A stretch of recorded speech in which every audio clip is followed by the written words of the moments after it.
Hello, welcome to daily news analysis. ഇന്ന് 27 നവംബറാണ്. നമുക്ക് പ്രധാന വാർത്തകൾ എന്തൊക്കെയാണെന്ന് നോക്കാം. ആദ്യമായിട്ട് നമ്മൾ ഡിസ്കസ് ചെയ്യാൻ പോകുന്ന ആർട്ടിക്കിൾ ടൈംലി റീഐറ്ററേഷൻ എന്ന് പറയുന്നതാണ്. ഇത് എഡിറ്റോറിയൽ പേജിൽ ഉണ്ടായിരുന്ന ഒരു ആർട്ടിക്കിൾ ആയിരുന്നു. GS2 ഇമ്പോർട്ടന്റ് ആണ്. പിന്നെ from a republic to a republic of unequals GS2 വരുന്ന ടോപ്പിക്കാണ്.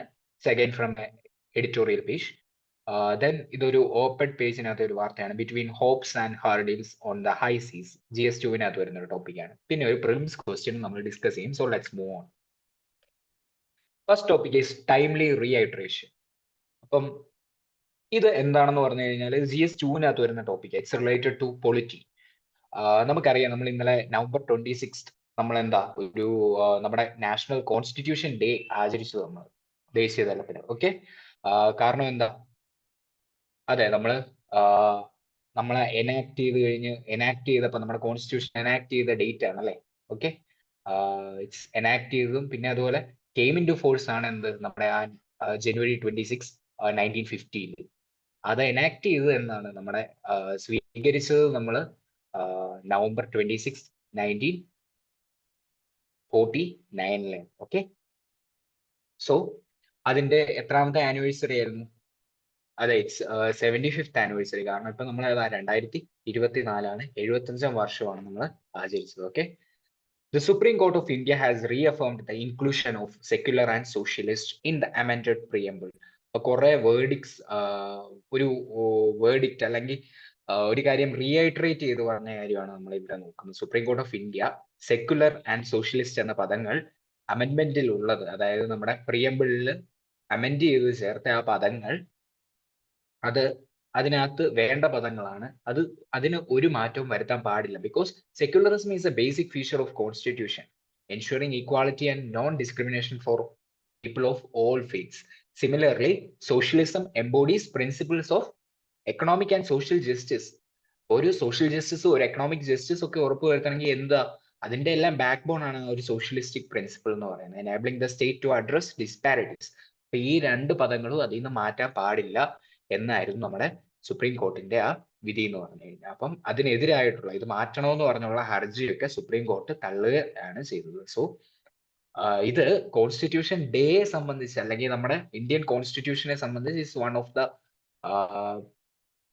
പ്രോമിനന്റ് അല്ലെങ്കിൽ ഒരു പ്രസ്റ്റീജിയസ് ആയിട്ടുള്ള ഒരു വേർഡിക്റ്റ് തന്നെയാണ് ഇപ്പൊ സുപ്രീം കോർട്ട് കൊടുത്തിരിക്കുന്നത്. Okay, while these terms were controversially added through the 42nd amendment, നമുക്കറിയാം 42ാമത്തെ അമെന്റ്മെന്റ് വഴിയാണ് during the emergency period. Emergency നമ്മുടെ അടിയന്തരാവസ്ഥ കാലത്താണ് ഈ 42ാം അമെന്റ്മെന്റിലൂടെ നമ്മുടെ പ്രിയമ്പിളിലെ സെക്യുലർ അതുപോലെ സോഷ്യലിസ്റ്റ് മുതലായ പദങ്ങൾ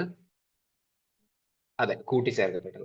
The court noted that their inclusion aligns with India's interpretation of secularism and socialism. അതെന്തുമായിട്ട് ചേർന്നാ പോകുന്നതെന്നാ പറയുന്നത്, നമ്മുടെ ഇന്ത്യയുടെ ഇന്റർപ്രിട്ടേഷൻ ഓഫ് സെക്യുലറിസവും സോഷ്യലിസവും അതിനെ സൂചിപ്പിക്കുന്നതാണ് ഈ പദങ്ങൾ. Okay, it dismissed arguments against the amendments validity. Okay, അപ്പം ഇപ്പം കൊടുത്തിരിക്കുന്ന ഇതിനെതിരായിട്ടുള്ള ആ വാദങ്ങളെല്ലാം എന്തുവാണ്, അതെല്ലാം തള്ളി. ഈ അമെൻഡ്മെന്റ് വാലിഡ് ആണ്. ഓക്കെ, അങ്ങനെയായിരുന്നു നമ്മുടെ ഈ സുപ്രീം കോർട്ടിന്റെ വേർഡിക്റ്റ് എന്ന് പറഞ്ഞു. Okay, emphasising that these values continue to guide India's governance. അപ്പൊ നമ്മുടെ ഇന്ത്യയുടെ ഗവർണൻസിനെ മുന്നോട്ട് കൊണ്ടുപോകാൻ ആ വാല്യൂ സിസ്റ്റത്തിനെ മുറുകെ പിടിക്കാൻ ഇന്ത്യ ഫോളോ ചെയ്യുന്ന ഈ ഒരു രണ്ട് പദങ്ങൾ ആവശ്യമാണ്. Okay, so the verdict marks a reaffirmation of the nation's commitment to its foundational principles as the constitution celebrates 75 years. നമ്മൾ പറഞ്ഞു, നമ്മൾ എനാക്ട് ചെയ്ത വർഷമാണ് 1949. നമ്മൾ അത് കഴിഞ്ഞ് അത് കെയിം ഇൻ ടു ഫോഴ്സ് അല്ലെങ്കിൽ അത് കെയിം ഇൻ ടു ഫോഴ്സ് അത് ഫോഴ്സിലായത് എപ്പം മുതലാണ്? നമ്മൾ ഒരു 1950 January 26 റിപ്പബ്ലിക് ദിനത്തിലാണ് അത് ഫോഴ്സിലായത്. ഓക്കെ,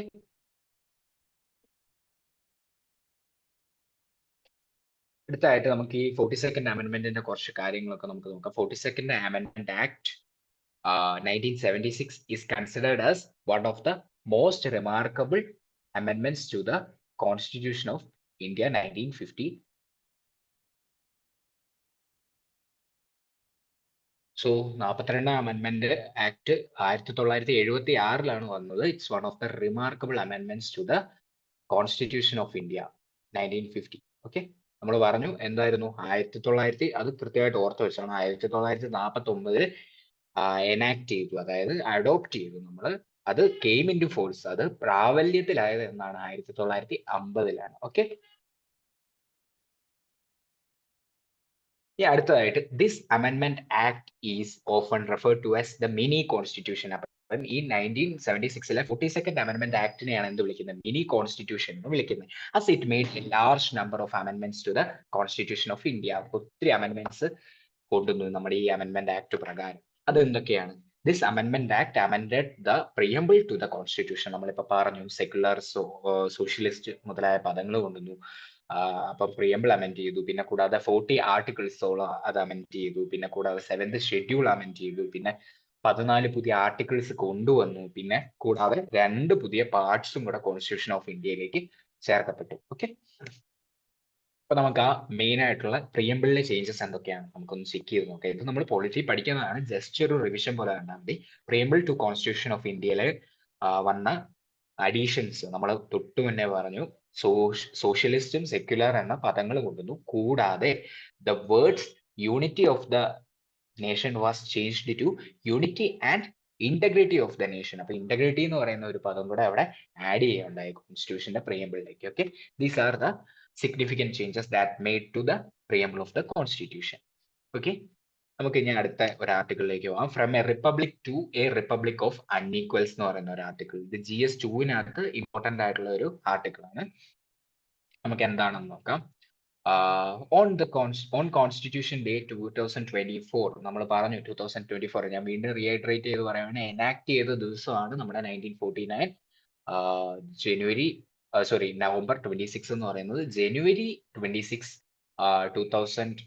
1950 എന്താണ് റിപ്പബ്ലിക് ദിനമാണ് ആചരിക്കുന്നത്. അന്ന് ഈ പറയുന്ന കോൺസ്റ്റിറ്റ്യൂഷൻ, നേരത്തെ അഡോപ്റ്റ് ചെയ്ത ആ കോൺസ്റ്റിറ്റ്യൂഷൻ, അത് പ്രാബല്യത്തിൽ വന്നു, അല്ലെങ്കിൽ came into force on 1950 January 26. Okay, on Constitution Day 2024, marking 75 years since its adoption, reflections centered on India's constitutional vision of equality and governance. അപ്പൊ നമ്മളെ ഈ ഇന്ത്യയുടെ കോൺസ്റ്റിറ്റ്യൂഷണൽ വിഷൻ ഉണ്ട്, എല്ലാവരെയും തുല്യമായിട്ട് കാണുക, അതുപോലെ അതിൽ ഗവർണൻസ് എഫിഷ്യന്റ് ആയിട്ട് കൊണ്ടുപോകുക. ഇതിലൊക്കെ ഓരോ വിഷൻസ് ഉണ്ട്. നമ്മുടെ ഈ കോൺസ്റ്റിറ്റ്യൂഷൻ ഒരു ലിവിങ് ഡോക്യുമെന്റ് ആണ്, ലൈഫ് ലോങ്, അല്ലെങ്കിൽ ഒരു ലിവിങ് ഡോക്യുമെന്റ് എന്നാണ് നമുക്കറിയാം കോൺസ്റ്റിറ്റ്യൂഷൻ അറിയപ്പെടുന്നത്. ഇത് മാറ്റങ്ങൾ വരും പല രീതിക്ക്, but constitution will move on. The Constitution aimed to create a liberal political state while addressing stark social and economic inequalities through state intervention.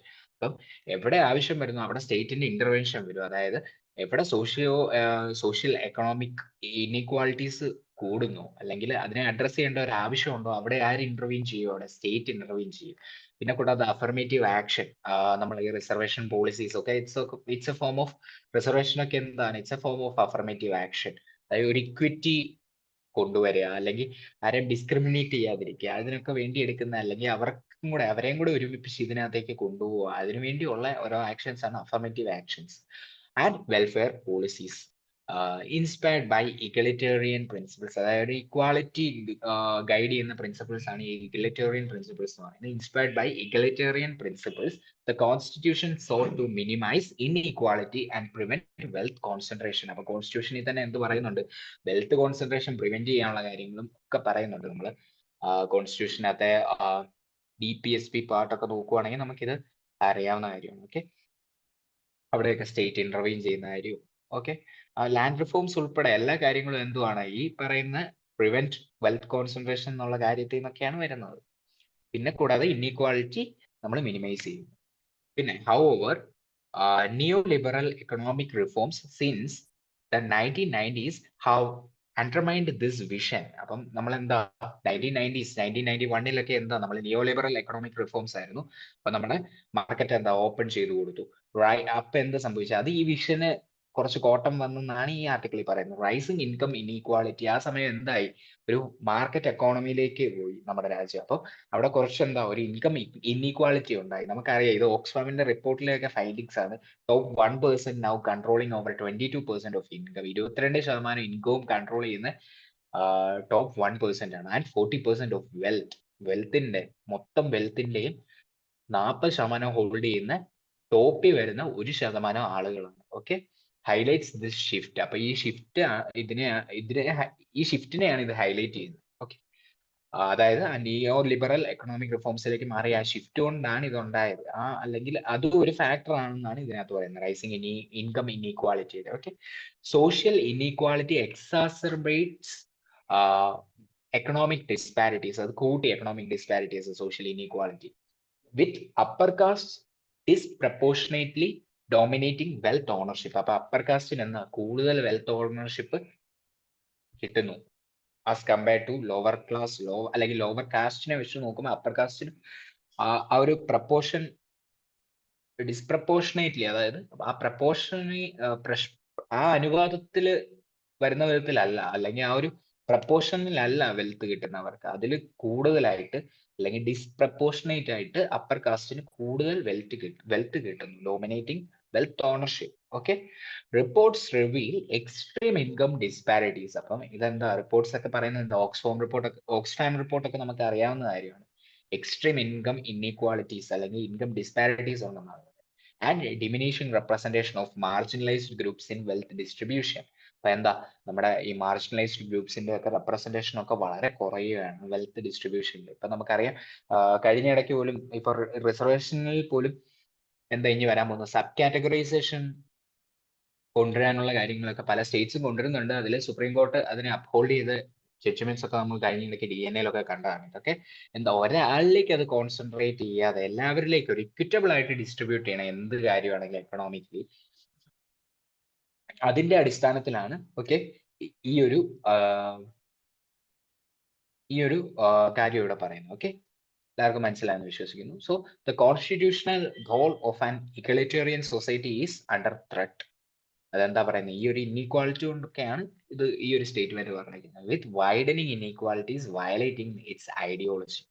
The day serves as a reminder to evaluate current practices. അപ്പൊ ഇപ്പോഴത്തെ ഈ practices ഒക്കെ evaluate ചെയ്യാനുള്ള ഒരു reminder ആണ് നമ്മുടെ ഈ constitution day എന്നാണ് നമ്മുടെ ഈ ആർട്ടിക്കിളിൽ പറയുന്നത്. And reassert constitutional commitments to social and economic justice as want by B.R. Ambedkar to safeguard political democracy. അപ്പം നമ്മുടെ കോൺസ്റ്റിറ്റ്യൂഷനിലുള്ള നമ്മൾ കൊടുത്തിരിക്കുന്ന കുറച്ച് കമ്മിറ്റ്മെന്റ്സും കാര്യങ്ങളുണ്ട്. കോൺസ്റ്റിറ്റ്യൂഷനിൽ സ്പെസിഫൈ ചെയ്തിരിക്കുന്നത് സോഷ്യൽ ആൻഡ് എക്കണോമിക് ജസ്റ്റിസ്, ആ കാര്യങ്ങളൊക്കെ as want by B.R. Ambedkar, അതൊക്കെ ഫോളോ ചെയ്യണം.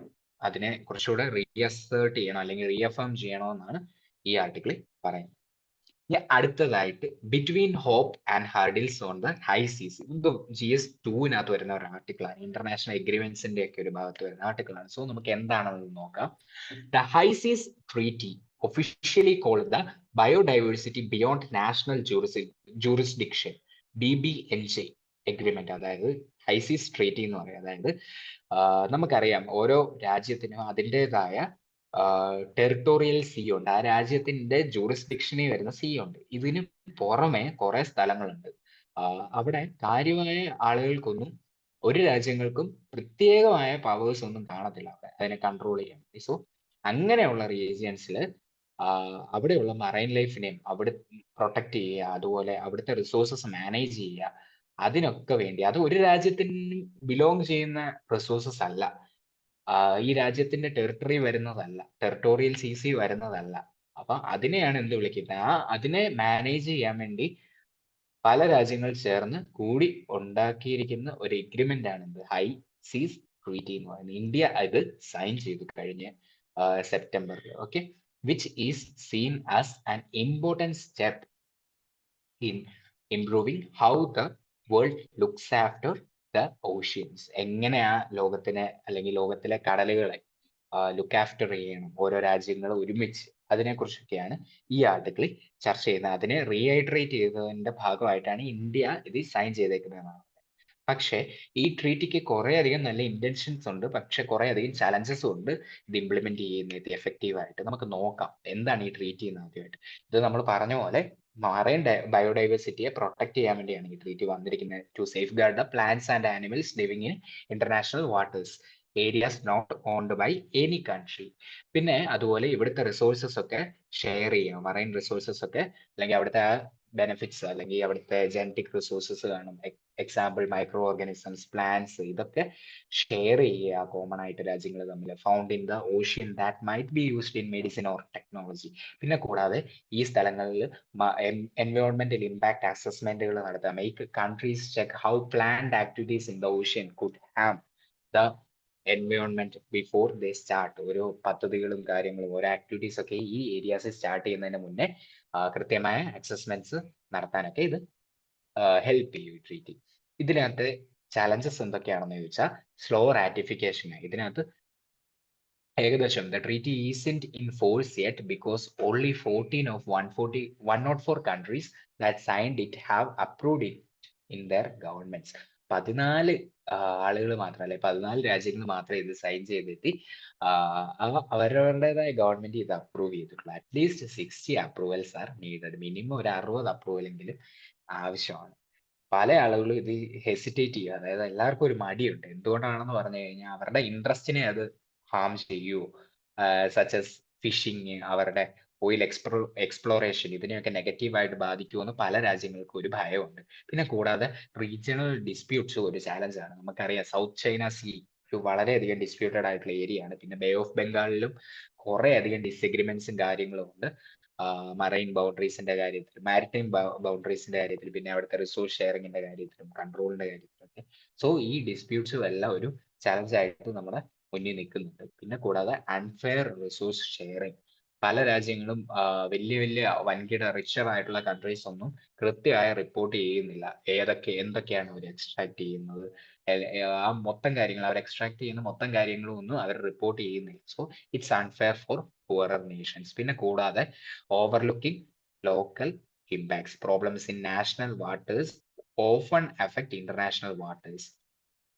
നമ്മുടെ ദേശീയ തലത്തെ അല്ലെങ്കിൽ നമ്മുടെ ടെറിട്ടോറിയൽ വാട്ടറിൽ നടക്കുന്ന പൊല്യൂഷൻസും കാര്യങ്ങളും ഓവർ ഫിഷിങ്ങും എല്ലാം എന്താണ്, ആ ഇന്റർനാഷണൽ വാട്ടേഴ്സിനെ അഫക്ട് ചെയ്യും. ഫോർ എക്സാമ്പിൾ, അത് കൂടാതെ എന്താ ഇത് പറയുന്നത്, chemical spilled near A countries cost. ഒരു കൺട്രിയുടെ കോസ്റ്റിൽ അവിടെ നിന്ന് കുറെ ഓയിൽ സ്പിൽസ് ഉണ്ടാവുക, കുറെ കെമിക്കൽസ് എല്ലാം സ്പ്രെഡ് ചെയ്യുക.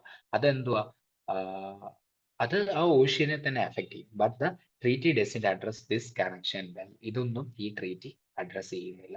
പിന്നെ ഇത് വീക്ക് എൻഫോഴ്സ്മെന്റ് ആണ് അടുത്ത ഒരു ചലഞ്ച് എന്ന് പറയുന്നത്. ഒരു കൃത്യമായ ഒരു സ്ട്രോങ് ആയിട്ടുള്ള സിസ്റ്റം ഒന്നുമില്ല to ensure countries follow the rules. ഇത് വയലേറ്റ് ചെയ്യുന്നുണ്ടോ കൃത്യമായിട്ട് നോക്കാം. ഒരു കൃത്യമായ സ്ട്രോങ് ആയിട്ടുള്ള സിസ്റ്റം ഒന്നുമില്ല. For example, while the treaty requires environmental reviews for planned activities, it doesn't regulate harmful activities like oil and gas drilling. അപ്പം എന്താ, കൃത്യമായിട്ട് എൻവയോൺമെന്റ് റിവ്യൂസും കാര്യങ്ങളൊക്കെ വേണം ഈ ട്രീറ്റിക്ക്. എങ്കിൽ പോലും കൃത്യമായിട്ട് റെഗുലേറ്റ് ചെയ്യാൻ ഈ harmful activities like oil and gas drilling ഇതൊന്നും റെഗുലേറ്റ് ചെയ്യാൻ വേണ്ടി കൃത്യമായിട്ടുള്ള ഒരു ഫ്രെയിംവർക്കോ അല്ലെങ്കിൽ ഇതിനൊരു കൃത്യമായിട്ടുള്ള റെഗുലേറ്റീവ് സ്ട്രക്ചേഴ്സ് ഒന്നും അതിനകത്തില്ല. പിന്നെ ഇത് എന്താ ഒരു പ്രോബ്ലം എന്ന് ചോദിച്ചാൽ, നമ്മളിപ്പോ തൊട്ട് മുന്നേ പറഞ്ഞ പോലെ തന്നെ ഇത് പ്രോപ്പർ എൻഫോഴ്സ്മെന്റും അതുപോലെ കോപ്പറേഷനും ഇല്ലെങ്കിൽ the treaty might fail to protect the oceans. Example, wealthier nations might dominate marine research and keep most benefits. Wealthier ആയിട്ടുള്ള നേഷൻസിന്റെ കയ്യിലായിരിക്കും മറൈൻ റിസർച്ച് ഡോമിനേറ്റ് ചെയ്യുന്നതും, പിന്നെ ഭൂരിഭാഗവും അവരുടെ കയ്യിലായിരിക്കും. പിന്നെ കൂടാതെ തന്നെ അവർക്കായിരിക്കും കൂടുതൽ ബെനിഫിറ്റ്സ് കിട്ടാൻ പോകുന്നു ഇത് എൻഫോഴ്സ് ആയില്ലെങ്കിൽ. പിന്നെ ഗ്ലോബൽ സൗത്തിലുള്ള ഡെവലപ്പിംഗ് കൺട്രീസ് രാജ്യങ്ങളെ കുറിച്ചൊക്കെ നമ്മൾ കഴിഞ്ഞ ദിവസം ഡിസ്കസ് ചെയ്തതാണ്. അവർക്ക് മണിയുടെ ലാക്കിംഗ് ഉണ്ട്, പിന്നെ അതുപോലെ ടെക്നോളജിയും കുറവുണ്ട്. സോ അവർക്ക് അതിൽ ഫെയർ ആയിട്ട് ഇങ്ങനത്തെ കാര്യങ്ങളിലൊന്നും പാർട്ടിസിപ്പേറ്റ് ചെയ്യാനുള്ള കുറച്ച് ബുദ്ധിമുട്ടുണ്ട്. പിന്നെ local problems like overfishing, pollution, അതും ഓഷ്യൻസിനെ ഹാം ചെയ്യും even if international waters are regulated. Okay, what needs to be done, എന്തൊക്കെയാണ് ചെയ്യേണ്ടതെന്നാണ് ഈ പറയുന്ന ഒരു വേ ഫോർവേഡ് പോലെ. Bridge the gap between local and international waters. അതിനിടയിൽ ഒരു ഗ്യാപ്പ് മാറ്റുക. Ensure activities in national waters don't harm international waters. അതായത് അവരവരുടെ ടെറിട്ടറി നടക്കുന്ന ആക്ടിവിറ്റീസ് ഒന്നും ഇന്റർനാഷണൽ വാട്ടേഴ്സിനെ ഹാം ചെയ്യാതിരിക്കുക. പിന്നെ അതുപോലെ provide support to poorer nations. പാവപ്പെട്ട രാജ്യങ്ങൾക്ക് ഫിനാൻഷ്യൽ ആയിക്കോട്ടെ ആ ഒരു സപ്പോർട്ടൊക്കെ റിച്ചർ കൺട്രീസ് അങ്ങോട്ടേക്ക് അവരുടെ ടെക്നോളജി ആയാലും ഫണ്ട്സ് ആയാലും ഷെയർ ചെയ്യുക ഇത് അച്ചീവ് ചെയ്യാൻ ഈ ഗോൾസ് എല്ലാം. പിന്നെ കൂടാതെ എൻഫോഴ്സ്മെന്റ് കുറച്ചുകൂടെ സ്ട്രെങ്തൻ ചെയ്യുക. പിന്നെ കൂടുതൽ രാജ്യങ്ങളെ ഇത് റാറ്റിഫൈ ചെയ്യാൻ പ്രേരിപ്പിക്കുക. അത് എഫക്റ്റീവ് ആയിട്ട് ഇംപ്ലിമെന്റ് ചെയ്യാൻ. സോ നമ്മൾ ഒരു കൺക്ലൂഷൻ സ്റ്റേറ്റ്മെന്റ് പോലെ എന്തുകൊണ്ടാണ് ഇത് മാറ്റർ ചെയ്യുന്നത് എല്ലാ രാജ്യങ്ങളും? Because the oceans are crucial for life on earth. The regulate climate, provide food, and support millions of livelihoods. Even if the high seas treaty doesn't work, marine ecosystems will continue to suffer from overfishing, pollution, and habitat destruction issues that everyone affect. The world must act collectively to protect this shared global resource. Okay, എല്ലാ ലോകവും എല്ലാവരും ഒരുമിച്ച് നിൽക്കണം കളക്റ്റീവായിട്ട് ഈ ഒരു shared global റിസോഴ്സിനെ protect ചെയ്യാൻ. ഇനി നമുക്കൊരു പ്രിലിംസ് ക്വസ്റ്റ്യനും കൂടെ ഡിസ്കസ് ചെയ്യാം. Which of the following terms were added to the preamble by the 42nd Amendment Act? 1. Socialist. 2. Secular. 3. Integrity. Option A 1 and 2 only. Option B 1 and 3 only. Option C 2 and 3 only. Option D 1, 2 and 3. എല്ലാവരും ഈ നമ്മുടെ ഈ article പഠിച്ചവർക്കെല്ലാം നമുക്കിത് വ്യക്തമായിട്ട് എഴുതാൻ പറ്റും. എല്ലാവരും ഒന്ന് കമന്റ് ബോക്സ് ചെയ്തതിന്റെ ആൻസർ ടൈപ്പ് ചെയ്യുക. സോ നമുക്ക് അടുത്ത DNA കാണുന്നവരായിരിക്കും. Thank you. Happy learning. Thank you.